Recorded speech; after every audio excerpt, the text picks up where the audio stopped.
Good day everyone, I'm Rochelle Andares. All Over the World by Vicente Rivera Jr. Who is the Vicente Rivera Jr.? Vicente Rivera Jr. is a Bicolano writer who first started writing in the 1930s. He was editor of evening news magazine. His hobby is to write story. He was won several prizes in the short story, has had a novel serialized in the Woman's Magazine, and who threatened to win the 1957 Palanca Award in the short story. And after writing for the several years, Vicente Rivera Jr. died in 1999 in Houston, Texas. The characteristic of All Over the World by Vicente Rivera Jr. is Felix, Maria, and Mang Losyo. And Felix, a boy who had a job for the first time, 21 years old age. And Felix is also friendly. Maria, a young girl who loves to read books. She was about 11 years old, and Maria is a shy type.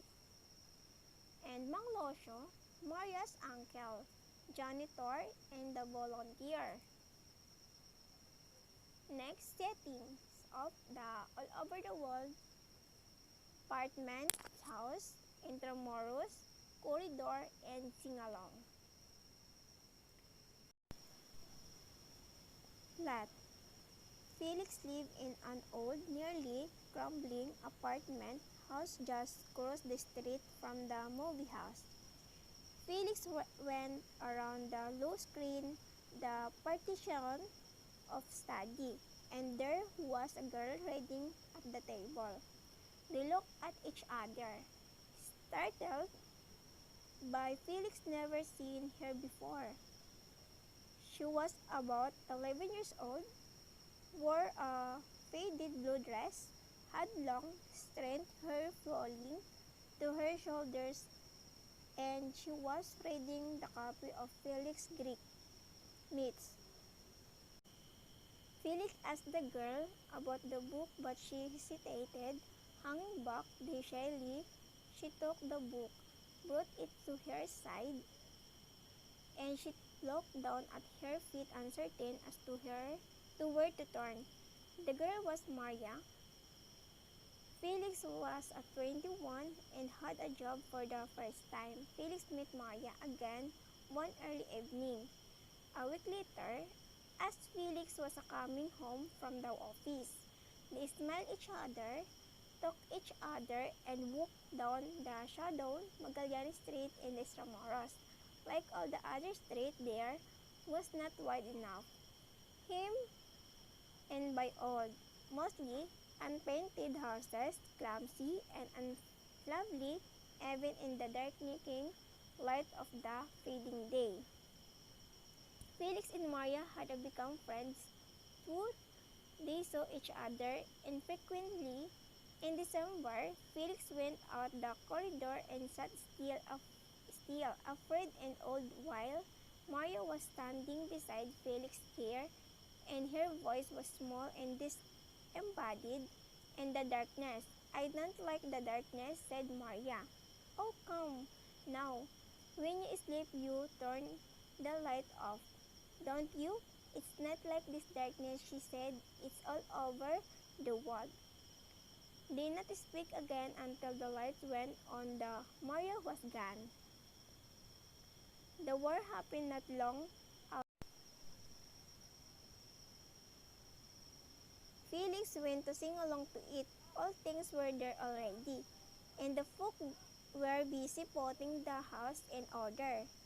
When Felix back, the house was dark, and he walked back to the street, stood for a long time, but the volunteer said the place has been ordered, evacuated, and nobody lives there anymore. Point of view of the all over the world, first person, third person, and the conflict, man versus society, and symbolism. Them. Many people will walk in the walk in and out of our life, but only true friends will leave footprints in the heart. And their exercise about the all over the world of Vicente Rivera Jr. Number 1, Vicente Rivera Jr. first starting writing in the blank. Second, when was all over the world writing by Vicente Rivera Jr. The third, fourth, fifth, who is the characteristic of all over the world by Vicente Rivera Jr. is, and here is the answer of the questions. August 1941, number 2, 1930, number 3 and 4, 5, Felix Maria and Mang Losio is the red answer again. Vicente Rivera Jr. first starting writing in the August 1941. And the second question, when was all over the world writing by Vicente Rivera Jr. in 1930s, and who is the characteristic of all over the world by Vicente Rivera Jr. is Felix Maria and Mang Losio. Assessment. What is the moral lesson of the short story entitled All Over the World by Vicente Rivera Jr.? Moral lesson is true friends find and my our hearts and small and like Felix and Maria and all over the world by Vicente Rivera Jr. is the moral lesson. Moral philosophical approach. That's all. Thank you for listening and God bless.